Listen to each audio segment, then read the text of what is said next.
if you or somebody you know wants to be a guest in the Somebody Show, email us. Email the Somebody Show at the. Anyway, it's on the screen, and just remember, we're all somebody. It's a Somebody Show. Yeah, it's a Somebody Show.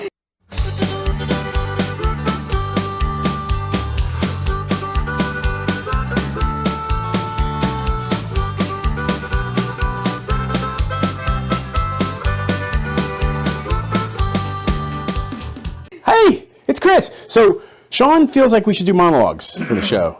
And he's going to, during this monologue, I'm trying this out to do the monologue, and Sean's going to do sound effects off camera. So we'll see how it goes. I don't know. I don't know why that sound effect was applicable to what I was saying just then. I guess he's just going to make noises instead of sound effects.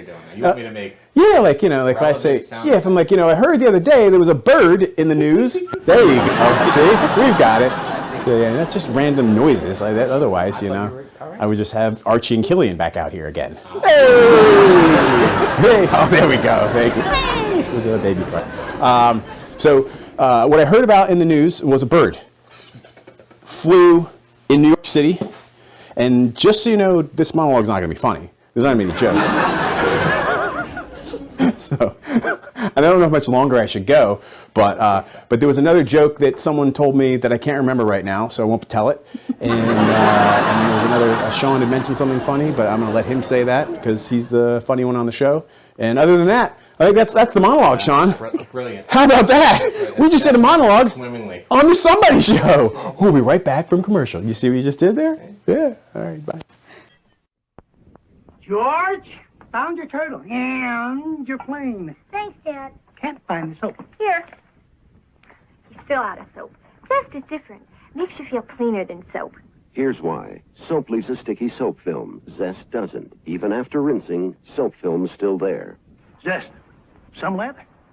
Good clean feeling, too. That shower made me feel great. It's the Zest. Try Zest. Feel cleaner than soap. All right, so we're back from commercial. How about that monologue, man? I mean, that just reminds you so much of like old school Johnny Carson. Yeah, oh, that was awesome. Woo. Places, Luckily, we have a guest today. So our next guest coming out. Our next guest. I always say that we didn't have a guest prior, so there's not a next guest. She's the guest. I mean, she's the next guest from last episode. Right, so I guess she was of the next episode. Okay, and the next guest of next episode starts to sound a little inarticulate. Yeah. Our guest today loves potatoes in any form. Please welcome to the stage, Nick D. Oh my goodness. Nick D. Her name is not Nick D. Can we call it? We'll ask her when she comes out. Can we call her Nick D? Yeah. So please welcome to the stage, Nidhi McVicar. All right. Good audience sound. Hey, Nidhi, you're here. I mean, you were behind the you've heard Nick D, right? Yes, I like did. that? Is that a new nickname? Like a new alter ego for All right, me, Nick right? D. Nick D. Nick D. McVicar. Has a hip sound Yes, to it. yes. Yes. Well, I mean, just to jump right into this. So Nidhi Yes. is not, Sarah or Jennifer. Yeah, it's not right. It's one of those Yeah. very American names, Yeah. and obviously for a reason. Yes. So you had to deal with that your whole life, I'm sure. I Right? did, yeah. I remember growing up feeling like anxious on the first day of school because you knew that, someone was going to butcher your name, and I would try and figure out where I was in the alphabet and then jump in. But Listen, I get seen still to the I'm Sean. Yeah. I still Okay. get seen. Okay. Yes. Wow. Yes. Also, Okay. they'll bring you your food from like Chick-fil-A. Like, Right, and I'm like, right. Okay. when I order at Starbucks, I have like an alter ego name that I Okay. use just Nick to D. make Nick it D. easy. That's I just could with a use- new one. it Nick could D. be Nick D, yes, but it's actually Veruca. Veruca. The character from Charlie and the Chocolate Factory. We're going to talk about chocolate later. Yes, we are. She's my kind of bratty alter ego. I want it all, Daddy. Miles. Everyone loves it. Yeah, it's a into it great right now. film. They're into it. The good news, though, is I think that at least in schools, I think the idea of pronouncing people's names has gotten a lot of attention over the last few years in for sure. particular. Yeah, because of the Key and Peele skit, right? Don't Oh, they have a yes. whole skit of Oh, my like, God. It's so, Aaron. it's like cringy. Every but- Aaron from then on became Yes, Ron. yes, Yeah. exactly. But it's really nice now that I think teachers take time Yes. to really learn the kids' names That is good. beforehand. Yeah, So, that is good. yeah. I think when I first met you, it was like the whole thing. I wouldn't say your name for the longest time, and no one says it. 'Cause they're like, Yeah, I still have really good friends that mispronounce Yeah. my name. Like friendships from years, and now it's just awkward to bring it up, so I just go with it. No. Yeah. I like the name. Though. Is there a background to the name? Yeah, there is. So in India, the culture is that you spend a lot of time thinking about the child's name, similar to America, but you consult like holy people in the community and people in your family. And Nidhi, that's actually the Indian pronunciation, means precious treasure. Oh, that fits. Yes. Because you are a precious Thank you treasure. so much. Yes. Yeah. My mom used to say it meant precious property, and I was like, I think we're gonna have to look up the yeah. What's funny is we have a son 18 months old, but we didn't consult anybody, and now you avoid telling anybody, Right. Because you don't want anybody Absolutely. to say the wrong. Absolutely. There's a judgment, and, It's and so you true. know, oh, I hate that name. Well, Right. we're sticking with it. Right. So You're like, oh, I dated a guy. He sucked. it's a secret. So, Well, my husband and I both work in schools, Right. and we've taught so many students that Okay. when was some of that. found out I was having twins, I was like, oh gosh, I had a so and so, and he was a terrible student, so we can't pick that name. But We may have talked about that on last season. There's a Nick Cage sketch that he did on SNL where he goes through their baby naming and he's coming up with all the different reasons why he can't name the kid. So- Right. and there's a good punchline at the end that I'm not going to spoil. Right. Because what we generally do is we tell people to stop watching watch this other show. shows. Okay. Because it's on YouTube, right? So you Right. just push pause, Oh, and then you go go, search yes. Nick Cage SNL baby naming, and you go watch that. come back. And they usually don't. No, I don't want to make you feel bad, but it's not, because you're I might awesome. do it later. Yeah, you're awesome. It's just the problem is Yes. Sean and I are involved. Yeah, and you have we- Nick Cage and Nick D. Nick D. So, There you go, look at that. I'll take You're a good guest already. I love it. You didn't come here just to talk about your name, though, right? No, I didn't. Okay, because I didn't really introduce you as you're like a pretty potato amazing. lover. I am a potato Yeah. I lover. mean, that's an the most important thing part of about you, me. for Yes. sure. But you're an educator, Yes, right? We've I had am. educators. Faith I is an am. educator as well. We like Yes, educators. yes. It's a very important topic Yep. for me. It's a blessing and a So, curse. yes. To be in this industry. Perfect way to say it. Yeah. My wife asked me if I wanted to be a teacher at one point. She goes, "Why don't you go into teaching?" I was like, I would like the idea of like molding young minds. Yes. But I don't know if I like the idea of dealing with parents or administration. Not Yeah, really. I mean, I think it's a complicated job Yeah. to be a classroom teacher. But it is certainly one that is super important. Yeah. And I think over the last few years, particularly with Yeah. the pandemic, Yeah. we have we've gotten a lot of attention. Yeah. And I think it's really enlightened people about how important it is in the work that actually happens. Difficult. There's nothing like your kids being home for months on end to help you realize that educators really are a very special breed. When that went down, Listening and hearing what goes on, with Yeah. the classroom online. is Oh, a little yeah. different, But actually hearing, with Yeah. 20 kids at a time. Sure. Yeah. I was surprised that after that experience that everyone got to have, that teachers were not like right there with baseball players I know. and basketball Right. players and Yeah. sports athletes. See how the pendulum swings back pretty quick. It does. I think there's a misconception, Chris, that anyone can teach. Like, Yeah. we all went to school, and so we're like, oh, I could do that. But Yeah. we've all gone to the dentist, and I don't think you'd want me filling your teeth, right, or drilling That's a cavity. segment we're going to have you do today. Right. Yeah, you have a drill. I was hoping that I've you been could do. practicing. Okay, good. Even if you haven't, that would make it more interesting. Yeah. No, but you're right. It is definitely, yeah. there's people that are made to be educators and Yeah. some that aren't, and unfortunately some that aren't doing it, Right. and some that aren't doing it. Aren't doing it. Right. Yeah, Or they're doing it leaving. well. in Yeah, general. or Yeah, leaving. yeah. It was a misconception for me because I didn't start my career as a teacher. Okay. I worked in finance. I think we've talked about this. I was an investment banker, and then I was a fundraiser. Okay. And I liked the nonprofit world, Right. but kind of got into teaching by accident, really just to meet people. Oh. I had moved to a new place, and Yeah. someone said, like, oh, you should try teaching. And so I started teaching a couple college classes. Okay.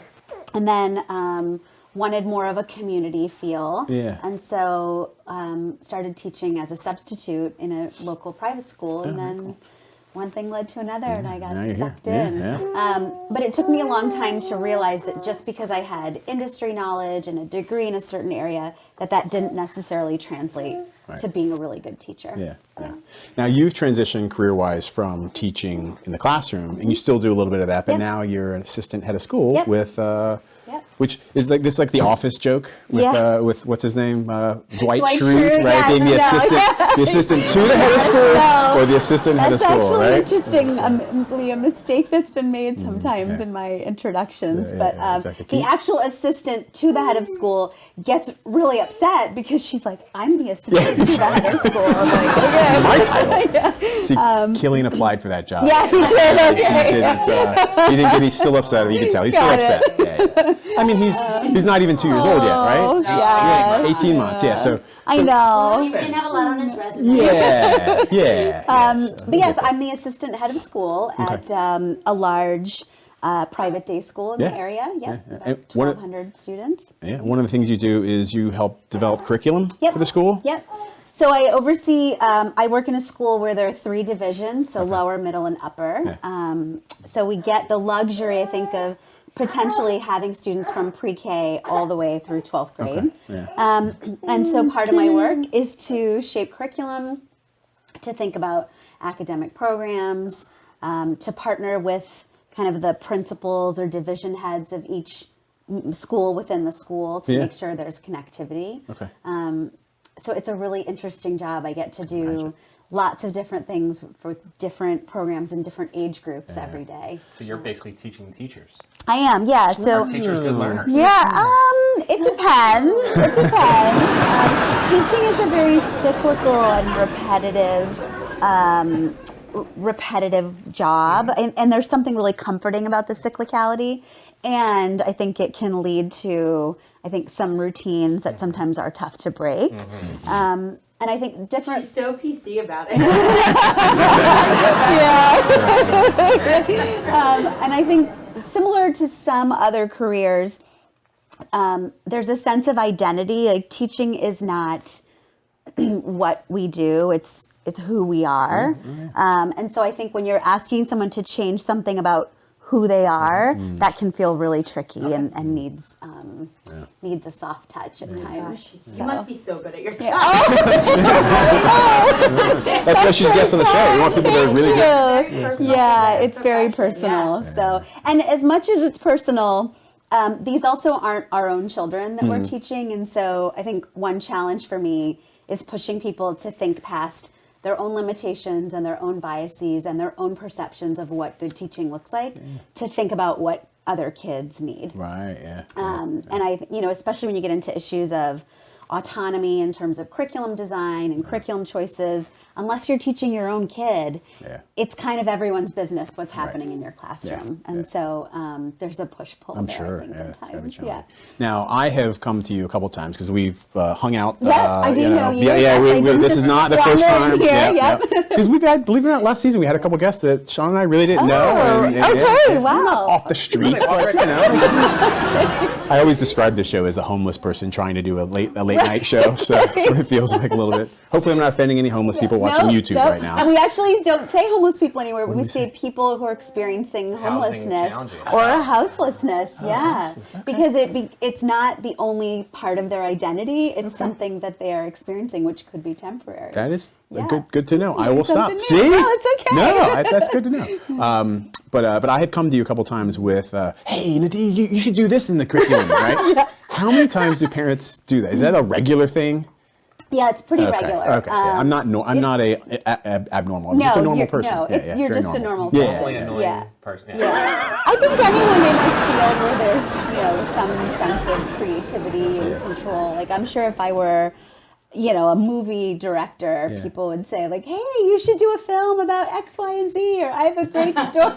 I thought you were a movie director also. We were going to get into that. So that's the reason I came on the show. I thought there was going to be some kind of reciprocal. Definitely. You'll be okay, so you're not a movie director. I'll get over that. Movie director. That's a fair point. Killian also is trying to become a movie director. After assistant head of school, he'll do that. Okay. So people do that a fair amount, or they have, I think more so than suggestions for their curriculum, they often have critique or question of like, why did you choose this, or why are you doing that? So Yes. I think it's pretty common. The bright side is it shows engagement in what the kids are learning and care. Like my mom never asked what I was learning. She was like, go to school, get straight A's, don't get in trouble, and come home, right? So there's a sense of, I think, more knowledge I think, for families about what's going on in schools. But I often have conversations where we have to say, you know, we're the experts, and we certainly want the curriculum and what your child is experiencing at school to feel accessible to you. Yeah. And you have to allow the people who do this all day to make decisions. Similar to if you went to the dentist, right, you would allow them to do their work and to make a diagnosis. And you are welcome, obviously, to get a second opinion in that situation. But, you know, you would rely on their take on what's going on. Because it's the equivalent of people going to the doctor now and saying, I Googled this thing. And Yes, they got an MD online from Google University. Well, I have. I think we've already talked about this a little bit as far as me wanting to suggest some curriculum. Yes, but so in the next segment, it'll transition because we want to talk a little bit more economics and that stuff. Great. And so, That sounds awesome. chocolate. And We're going to talk about chocolate. Yes, luckily. So we're going to do a commercial and watch a commercial about chocolate, probably. Perfect. And then we'll come back and we'll great. talk to you about the awesome stuff. All right, we'll be right back. Okay. When you're hungry for really good candy, there's nothing like the great taste of Heath. Crispy, crunchy almond toffee covered with real milk chocolate. A taste so good, it speaks for itself. There's lots of great chocolate-covered crunches in every bite. And that means it's impossible to sneak a bite. The great taste of Heath, it speaks for itself. The great taste of Heath speaks for itself. We are back from commercial. And I know that you wanted to know that. And we're back with Nick D. Hi. We're Nick D. Nick D. Yeah, We're back Nick with D. Nick D. Is there someone named Nick D that's famous? There's that Mike I'm D. thinking? Mike D. All right, we can be Mike D. cousins. Yeah. Can you rap? Yeah, I'm going to wait. All right, Nick D's going to do a rap for us now. Next time. We'll prepare your rap next time. Always awesome watching people that aren't natural rappers rap. Right. You know, so. But what is rap other than just poetry about life? Spoken intensely. Yeah. Yes, exactly. Yeah. Miles came home with this thing about reading intensely. Oh. They're learning how to read intensely. Okay. And there was Force that on them. Yeah, the teacher. The thing is, ask your kid about reading intensely and ask them what it is. Interesting. Or Okay. Winston in India. I learning? don't know. I actually. Oh, so you're not engaged in your kids' school life at all. I'm engaged in the other side of school life. Yeah, I really tried to adapt the I'm sweating. benign neglect Okay. form Yeah. of parenting. That's totally fair. Totally fair. As long as you're good at something.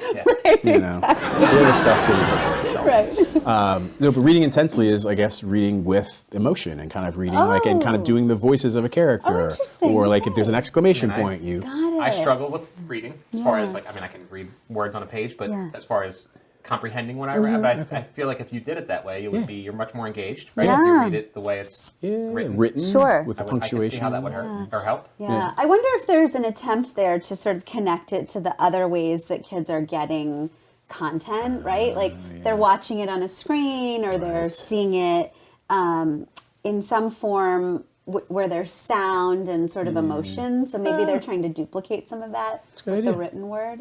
Yeah, I don't know. Yeah. I'll have to ask Winston about reading intensely. Yes. My daughter, India, does not have trouble reading intensely. I'm sure she's a voracious everything intensely. reader. Yes.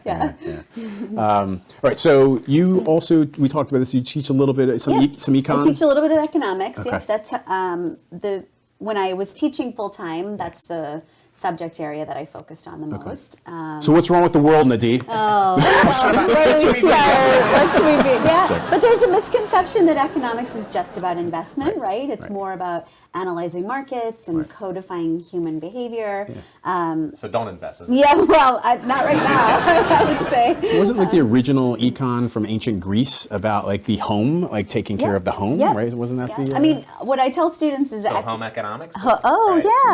Economics is about making choices, right? And so even if we take it out of the financial sphere, for any student when they're deciding to do one thing over another and weighing the opportunity cost or doing cost benefit analysis, that's all economics.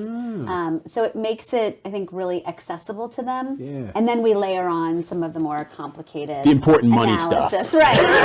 So, but on my first day of class, I usually go around and ask kids why they're in the class. Okay. And many of them say, I'm really interested in a career in business and I want to understand the economy more. You can leave now. Yeah. One class. And so, we get to that, but I think economics is a discipline that everyone should have some understanding of because we're all making choices. Constantly. Yeah. I just made a choice just now. I decided not to. Okay. No, that's not true. That's not true.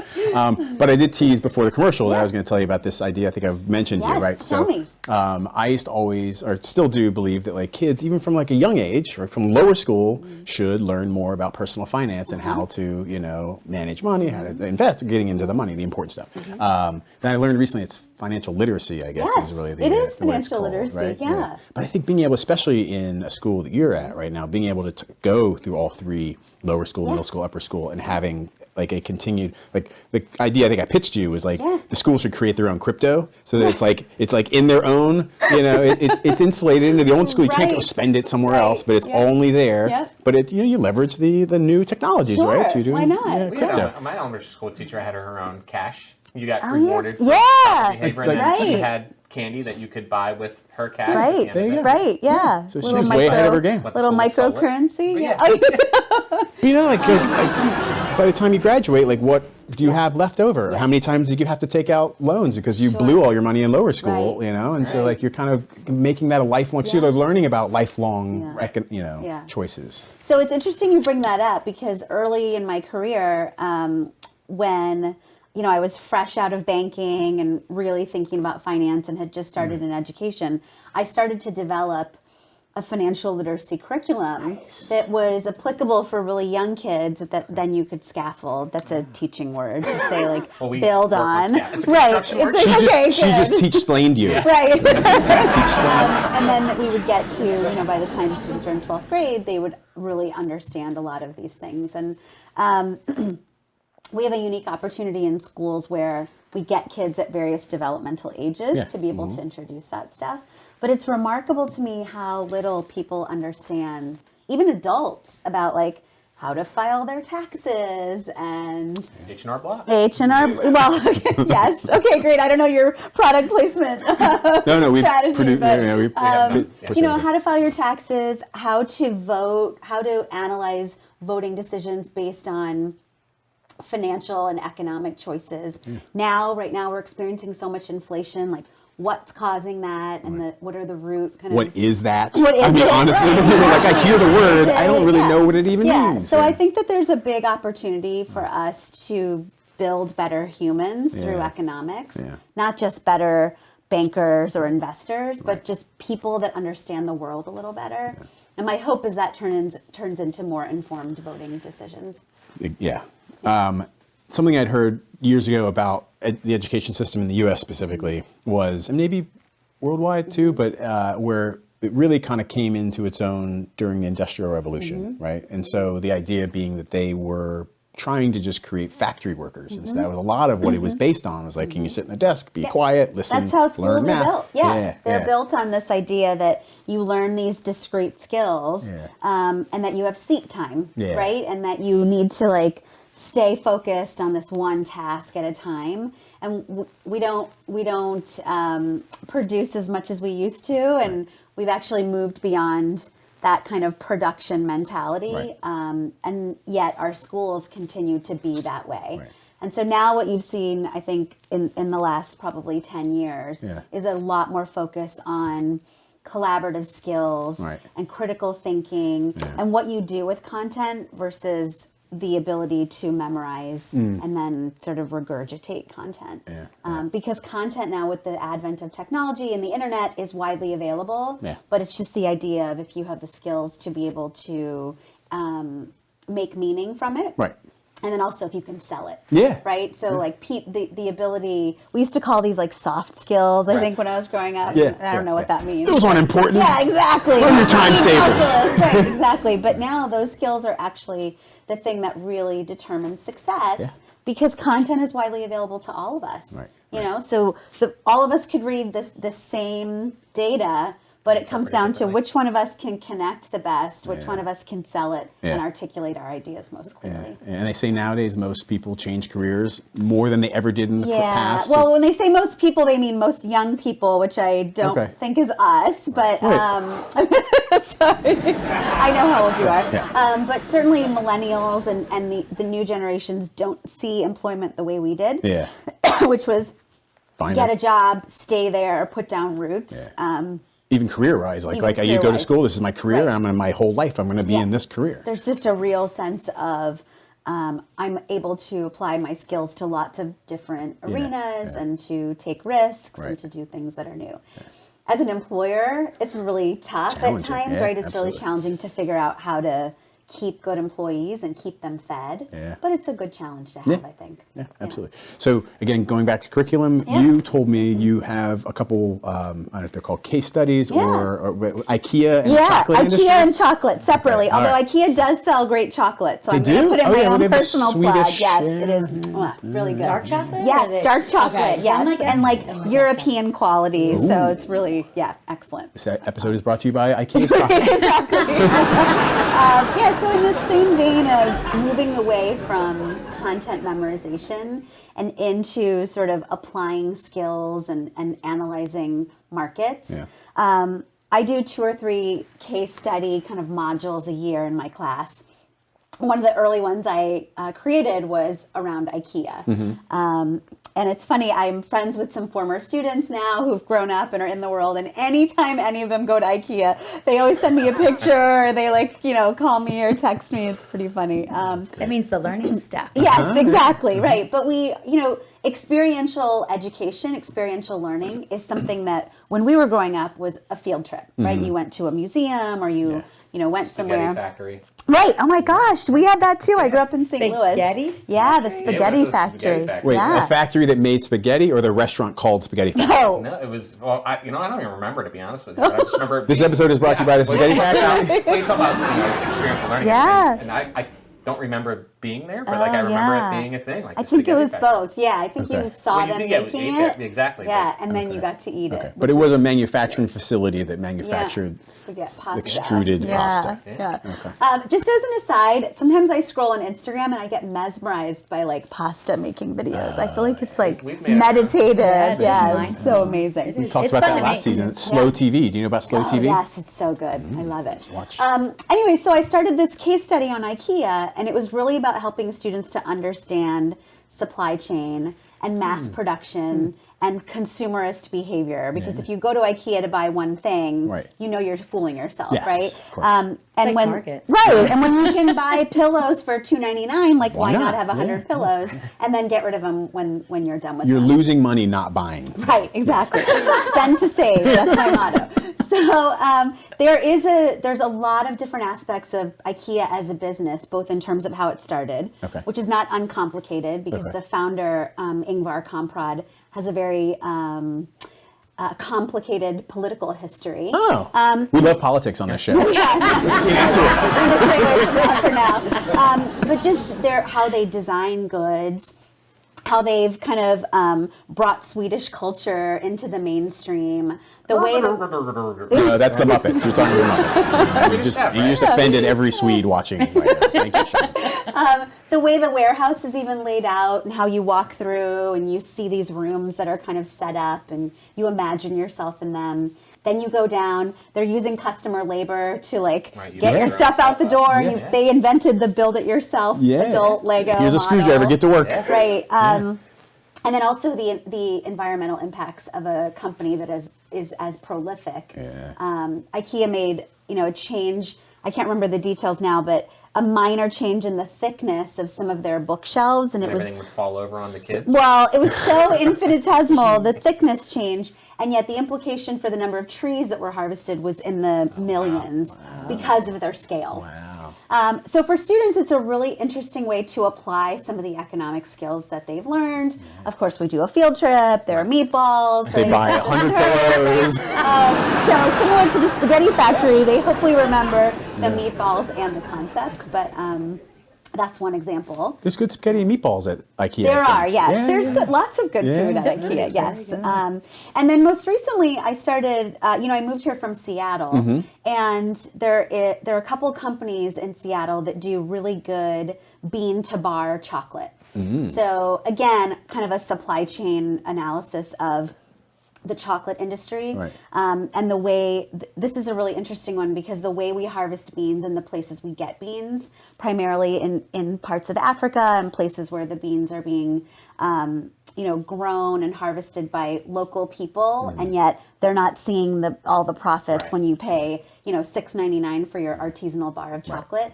And when you say all the profits, you mean any of the profits. Right, exactly. I mean really anything at all. But I actually partner with a company, Theo Chocolate, and Theo Chocolate is a company. Cosby? Maybe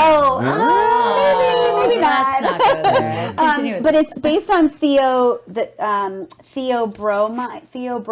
Theo is like the shortened name of the cocoa pod.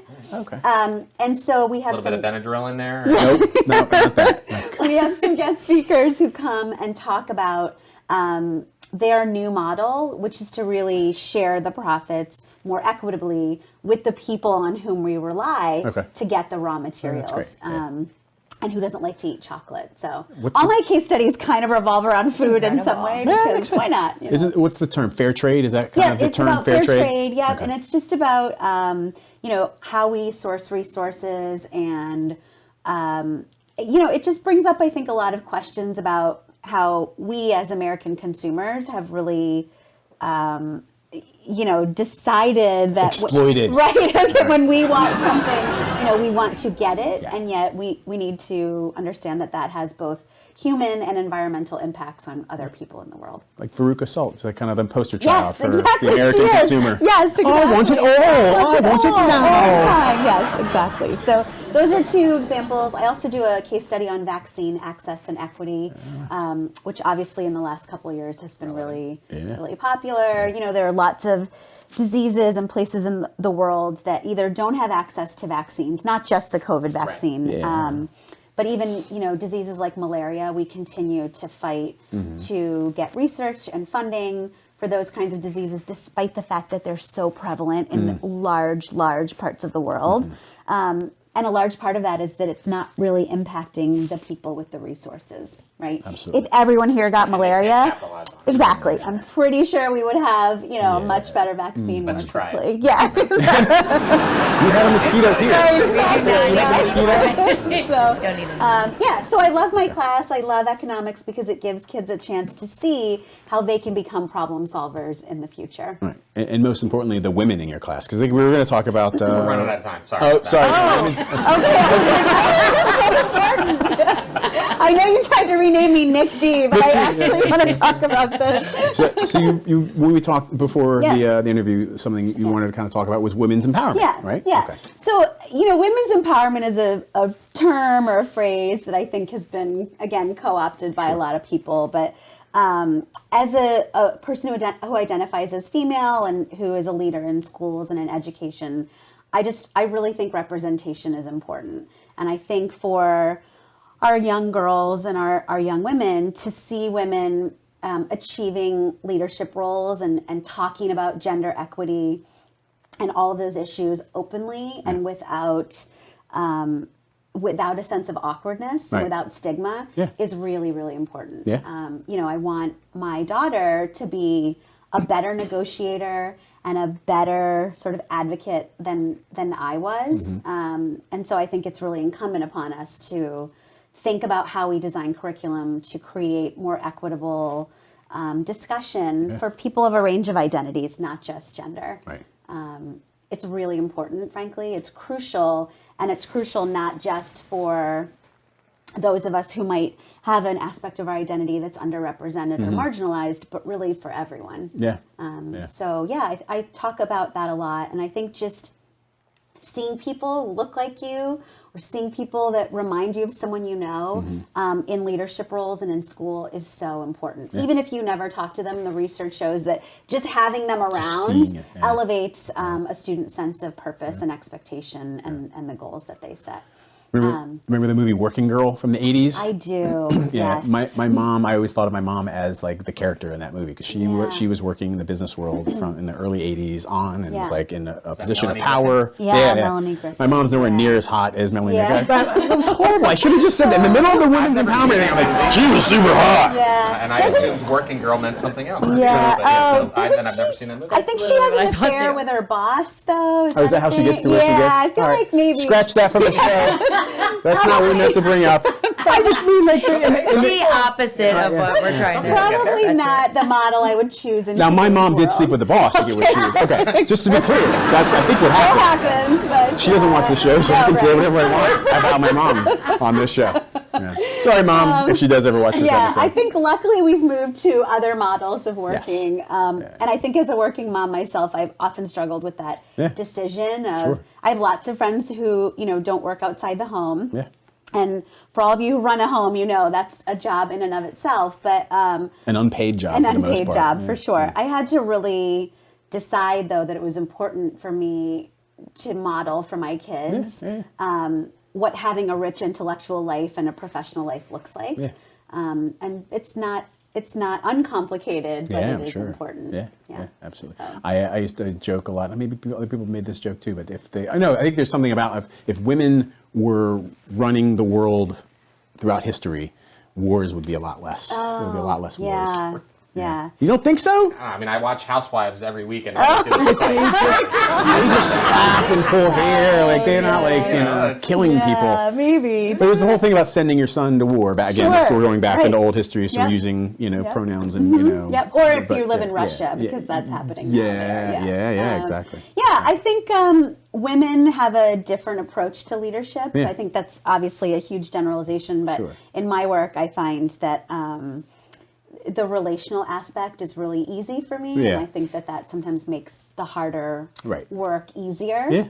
But the role of women in the workplace has changed so much, and I think the pandemic really shone a light on just how much we rely on women in the workforce and how those hard choices still continue. I mean, what you saw in the pandemic when things were shut down and people were home is that women bore the brunt of all the work at home, making sure kids got to online school, making sure everything happened, and then still doing their jobs. Absolutely. And so I think it's not over. Like it's still something that persists. But I think if we know the problems, we can continue to make incremental change to make them better. I agree. So, I agree. yeah. And I'm optimistic that it is As am I. continually changing Yes. for the better. We have no choice but to be. Exactly. So. Well, that I think is we covered most of what we said we want to talk about. Great. But I always like to throw it out to the guest. Is there anything we didn't talk about that you Well, no, I mean, not professionally speaking, but I will say that similar to my potato obsession, I have recently become obsessed with cacio e pepe pasta. I don't Do you know what know. that is? Does No, anyone but tell know? me everything. Oh, it is like 3 of the most simple ingredients, and it's black pepper, the pasta. That's the pepe. That's the pepe. Okay, yeah.